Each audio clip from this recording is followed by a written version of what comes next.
America's first successful coup happened in 1898. No one's talking about it. Have you ever heard about the Wilmington coup d'etat?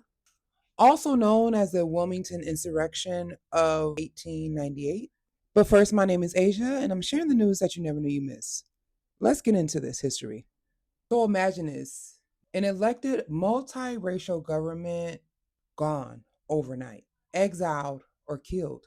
And this was done by proud white supremacists, business elites, even former Confederate officers. And all of this happened in the shadows of slavery. In Wilmington, North Carolina, by the late 1890s, Black Americans had achieved political power through fusion politics, a coalition of Black Republicans and white populists. They built businesses, they worked together, they lived in the same areas, even published a local newspaper called the Daily Record. But white supremacists saw all of this progression and collaboration as a threat to their America. Sound familiar?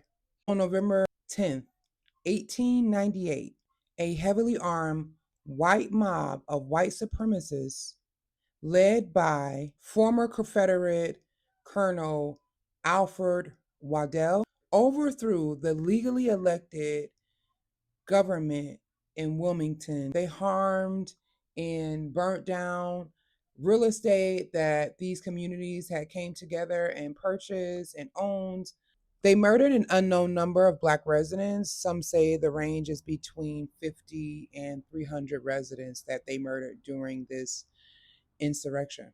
After this was complete, the former Confederate Colonel Alfred Waddell named himself the mayor of Wilmington, North Carolina. This was the only and the first successful coup d'etat in American history. It led to decades long voter suppression, not just in North Carolina, but all through the South.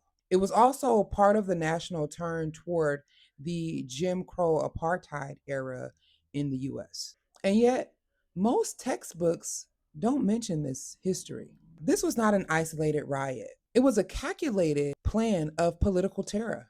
It also reveals how violence and policy work together to play a hand at erasure. We cannot understand American democracy and its fragility without understanding the 1898 coup d'etat.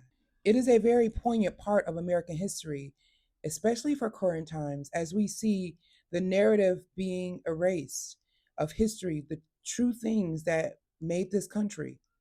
Was it